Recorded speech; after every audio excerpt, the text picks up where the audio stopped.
അസ്സാം വലൈക്കും dear friends. ഇന്നത്തെ നമ്മുടെ സ്പെഷ്യൽ നിങ്ങൾ ആരും ഇതുവരെയും ട്രൈ ചെയ്ത് നോക്കിയിട്ടില്ലാത്ത ഒരു അടിപൊളി വെറൈറ്റി റെസിപ്പിയാണ്. നമ്മുടെ ഈ വീഡിയോ കണ്ടുകൊണ്ടിരിക്കുന്ന സമയത്ത് നിങ്ങൾക്ക് ഇഷ്ടപ്പെടുകയാണെങ്കിൽ ഒന്ന് ലൈക്ക് ചെയ്തേക്കണേ. അതുപോലെ തന്നെ നമ്മുടെ ഈ ചാനൽ ആദ്യമായിട്ട് കാണുന്നവരും ഇതുവരെയും സബ്സ്ക്രൈബ് ചെയ്യാത്തവരും പ്ലീസ് ഒന്ന് സബ്സ്ക്രൈബ് ചെയ്തേക്കണേ. ഞാനിടുന്ന വീഡിയോസ് ഉടനടി കിട്ടുന്നതിനായി സബ്സ്ക്രൈബ് ബട്ടന്റെ തൊട്ടടുത്ത് കാണുന്ന ബെല്ലൈക്കൺ കൂടി ക്ലിക്ക് ചെയ്തിട്ട് ഓൾ എന്ന ഓപ്ഷൻ എനേബിൾ ചെയ്യാനും മറക്കല്ലേ. ആദ്യം തന്നെ ഒരു ബൗളിലേക്ക് 250 ml കപ്പിന് അര കപ്പ് ഗോതമ്പ് പൊടി ഇട്ട് കൊടുക്കുക. അതേ അളവിൽ തന്നെ അര കപ്പ് മൈദയും കൂടി ഇട്ട് കൊടുക്കാം. നിങ്ങൾക്ക് ഇതിന് പകരം മൈദ ഫുള്ളായിട്ട് ഒരു കപ്പ് ഇട്ട് കൊടുക്കാം, അല്ലാന്നുണ്ടെങ്കിൽ ഗോതമ്പ് പൊടി ഫുള്ളായിട്ട് ഒരു കപ്പ് ഇട്ട് കൊടുക്കാം. ഞാനിപ്പോൾ രണ്ട് പകുതി വീതമാണ് എടുത്തിട്ടുള്ളത്. ഗോതമ്പ് പൊടി മൈദയും അരക്കപ്പ് വീതമാണ് എടുത്തിട്ടുള്ളത്. ഇനി ഇതിലേക്ക് ആവശ്യത്തിനുള്ള ഉപ്പ് ഇട്ട് കൊടുക്കാം. ഞാനിപ്പോൾ 1/2 ടീസ്പൂൺ ഉപ്പാണ് ഇട്ട് കൊടുക്കുന്നത്. ഇനി 1 ടീസ്പൂൺ എണ്ണ കൂടി ഒഴിച്ചു കൊടുക്കാം. ഞാനിപ്പോൾ വെളിച്ചെണ്ണയാണ് ഒഴിച്ചു കൊടുക്കുന്നത്. ഏത് എണ്ണ വേണമെങ്കിലും എടുക്കാവുന്നതാണ്. ഇനി കൈ വെച്ച് നല്ലോണം ഒന്ന് മിക്സ് ചെയ്തെടുക്കാം. ഉപ്പും എണ്ണയും മാവിന്റെ എല്ലാ ഭാഗത്തും എത്തണം. ഇപ്പൊ ദാ ഒന്ന് മിക്സ് ചെയ്തെടുത്തിട്ടുണ്ട്. ഇനി ഇതിലേക്ക് ആവശ്യത്തിന് വെള്ളം ഒഴിച്ച് ഈ മാവൊന്ന് കുഴച്ചെടുക്കാം. ആദ്യം ഒരു 1/4 കപ്പ് വെള്ളം ഒഴിച്ചു കൊടുക്കാം. ഞാനിപ്പോൾ അര കപ്പ് വെള്ളമാണ് എടുത്തിട്ടുള്ളത്. 1/4 കപ്പ് വെള്ളം ഒഴിച്ച് ഈ മാവൊന്ന് ആദ്യം കുഴച്ചെടുക്കാം. കുറച്ച് വെള്ളം ഒഴിച്ച് വേണം ഈ മാവൊന്ന് കുഴച്ചെടുക്കാനായിട്ട്. നമ്മൾ ചപ്പാത്തിക്ക് കുഴക്കില്ലേ, അതുപോലെ തന്നെ അങ്ങ് കുഴച്ചെടുക്കാം. നമ്മളെടുക്കുന്ന ഓരോ പൊടിക്കും അനുസരിച്ച് വെള്ളത്തിൻ്റെ അളവിന് വ്യത്യാസം ഉണ്ടാവും. അപ്പോൾ അതിനനുസരിച്ച് വെള്ളം ചേർത്ത് കുഴച്ചെടുക്കുക. ഇപ്പോൾ 1/4 കപ്പ് വെള്ളം ആദ്യം ഒഴിച്ചെടുത്തു. വീണ്ടും കുറച്ച് വെള്ളം, 1/4 കപ്പ് ഫുള്ളായിട്ട് ഒഴിക്കേണ്ട, കുറച്ച് വീതം ഒഴിച്ച് മാവൊന്ന് കുഴച്ചെടുക്കുക.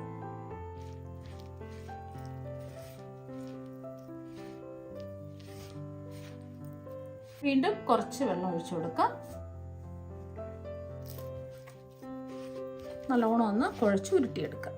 അപ്പോൾ ഇത്രയും വെള്ളത്തിൻ്റെ ആവശ്യമേ വന്നിട്ടുള്ളൂ. ഞാൻ അര കപ്പ് ഫുള്ളായിട്ട് വെള്ളം ഒഴിച്ചു കൊടുത്തിട്ടില്ല. ഒരു 2 ടേബിൾ സ്പൂൺ വെള്ളം ബാക്കി വന്നിട്ടുണ്ട്. നന്നായിട്ടൊന്ന് കുഴയ്ക്കാം. അപ്പോൾ മാവ് നല്ലോണം ഒന്ന് കുഴച്ച് എടുത്തിട്ടുണ്ട്. ഇതുപോലെ സോഫ്റ്റാക്കി വേണം മാവ് കുഴച്ചെടുക്കാനായിട്ട്.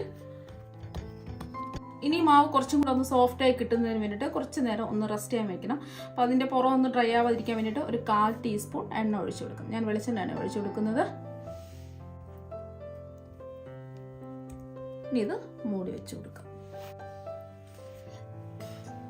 ഇപ്പം മാവ് റെസ്റ്റ് ചെയ്യാൻ വെച്ചിട്ട് ഒരു 10 മിനിറ്റ് ആയി.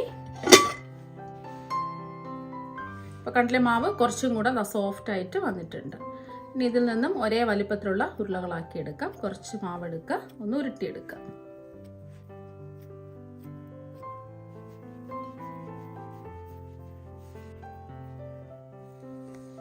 ഇതുപോലെ തന്നെ ബാക്കിയിരിക്കുന്ന മാവും ഉരുട്ടിയെടുക്കാം. മാവ് മുഴുവനും ഒരേ വലിപ്പത്തിലുള്ള 8 ഉരുളകളാക്കി ഉരുട്ടിയെടുത്തിട്ടുണ്ട്. ഒരുപാട് വലിയ ഉരുളകളല്ല, ചെറിയൊരു നാരങ്ങ വലിപ്പത്തിലുള്ള ഉരുളകളാക്കിയാണ് ഉരുട്ടിയെടുത്തിട്ടുള്ളത്. ഇനി ഇതെല്ലാം ഒന്ന് പരത്തിയെടുക്കാം.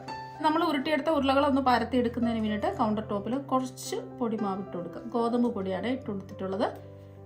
ഇനി ഒരു ഉരുള മാവ് എടുക്കുക, എല്ലാ ഭാഗത്തും പൊടിമാവ് ആക്കി കൊടുക്കുക. ഇനി ഇതൊന്ന് പരത്തിയെടുക്കുക. നമ്മൾ ചപ്പാത്തിക്കൊക്കെ പരത്തുന്നത് പോലെ അങ്ങ് പരത്തിയെടുക്കുക.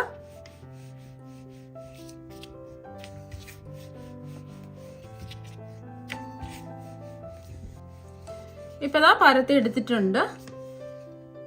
ഈ ഒരു രീതിക്ക് ബാക്കിയെല്ലാം നമുക്ക് പരത്തിയെടുക്കാം. ഇപ്പൊ നമ്മൾ ഉരുട്ടിയെടുത്ത എല്ലാ ഉരുളകളും ഇതാ പരത്തി എടുത്തിട്ടുണ്ട്. ഇനി നമ്മൾ പരത്തിയെടുത്ത മാവ് ഇതുപോലത്തെ ഒരു ബൗളിൽ വെച്ചു കൊടുക്കാം. ഇനി ഇതിലേക്ക് ഒരു മുട്ട പൊട്ടിച്ചത് ഒഴിച്ചു കൊടുക്കാം. മുട്ട പൊട്ടിച്ച് ഒഴിച്ചു കൊടുത്തതിന് ശേഷം ഇതിന്റെ മുകളിലായിട്ട് കുറച്ച് സവാള ചെറുതായിട്ട് കട്ട് ചെയ്തത് ഇട്ട് കൊടുക്കാം. കുറച്ച് വീതം ഇട്ട് കൊടുത്താൽ മതി. ഇനി ഇതിലേക്ക് കുറച്ച് പച്ചമുളക്,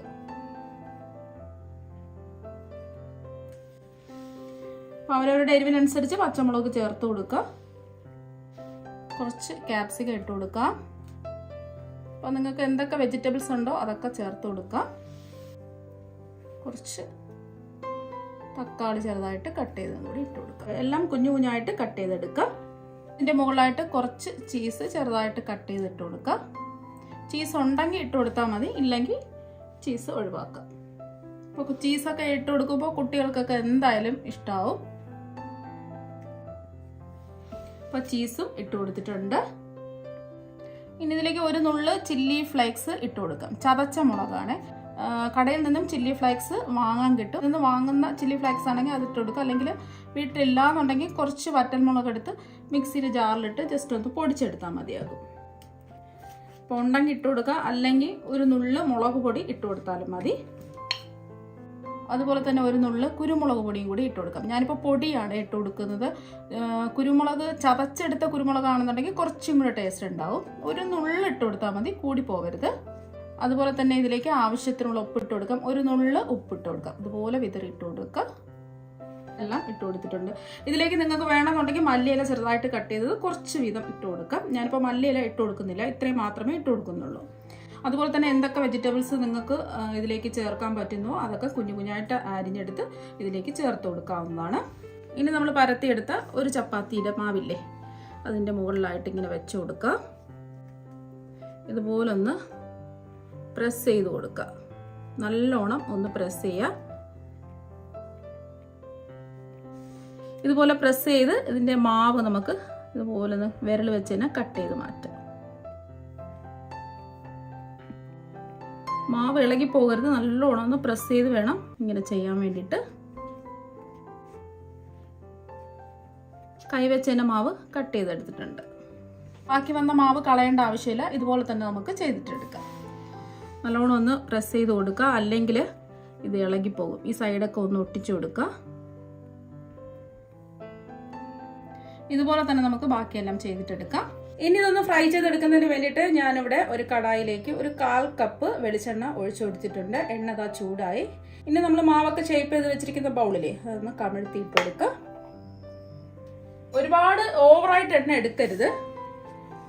ഓവറായിട്ട് എണ്ണ എടുക്കുകയാണെന്നുണ്ടെങ്കിൽ നമ്മൾ കമഴ്ത്തി ഇടുന്ന സമയത്ത് കൈയൊക്കെ പൊള്ളിപ്പോവും. അതുകൊണ്ട് കുറച്ച് എണ്ണ മാത്രം ഒഴിച്ചു കൊടുത്താൽ മതി. ഇതൊന്ന് നീക്കി കൊടുക്കുക. എന്നിട്ട് അടുത്തതും ഇട്ട് കൊടുക്കുക. നമ്മുടെ കടായിയുടെ വലുപ്പത്തിനനുസരിച്ച് എത്ര വേണമെങ്കിലും ഇട്ട് കൊടുക്കാം. ഒരു വശം ഒന്ന് മൊരിഞ്ഞ് വരട്ടെ. ഇതിൻ്റെ മുകൾ ഭാഗം ഡ്രൈ ആയി പോകാതിരിക്കാൻ വേണ്ടിയിട്ട് എണ്ണ കോരി ഒഴിച്ചു കൊടുക്കുക. ഇപ്പോൾ ഒരു വശം ഒന്ന് മൊരിഞ്ഞ് വന്നിട്ടുണ്ട്, തിരിച്ചിട്ട് കൊടുക്കുക. ഇതുപോലെ 2 സ്പൂണിൻ്റെ സഹായത്തോടെ തിരിച്ചിട്ട് കൊടുക്കാം. മെല്ലെ ഒന്ന് തിരിച്ചിട്ട് കൊടുക്കുക. ഈ വശവും ഇതുപോലെ ഒന്ന് മൊരിഞ്ഞ് വരട്ടെ. ഇതിൻ്റെ പുറത്ത് ഇതുപോലെ എണ്ണ കോരി ഒഴിച്ചു കൊടുക്കുക. നമ്മൾ കുറച്ച് എണ്ണയല്ലേ ഒഴിച്ചു കൊടുത്തിട്ടുള്ളത്. ഇനി ഇതിൻ്റെ സൈഡൊക്കെ ഒന്ന് മുരിഞ്ഞ് കിട്ടുന്നതിന് വേണ്ടിയിട്ട് ഇതുപോലെ ഒന്ന് ആക്കിയിട്ട് കൊടുക്കുക. അപ്പം നമ്മുടെ പലഹാരം 2 വശവും നല്ലോണം മുരിഞ്ഞ് വന്നിട്ടുണ്ട്. ലോ ടു മീഡിയം ഫ്ലെയിം വേണം വെക്കാനായിട്ട്, അല്ലെങ്കിൽ നമ്മൾ ഉള്ളിൽ വെച്ചിരിക്കുന്ന മുട്ട ഒന്നും വെന്ത് കിട്ടില്ല. ഫ്ലെയിം കൂട്ടിയിടരുത്. ഇനി നമുക്ക് എണ്ണയിൽ നിന്ന് കോരി മാറ്റാം. അതാ എല്ലാം റെഡി ആയിട്ടുണ്ട്.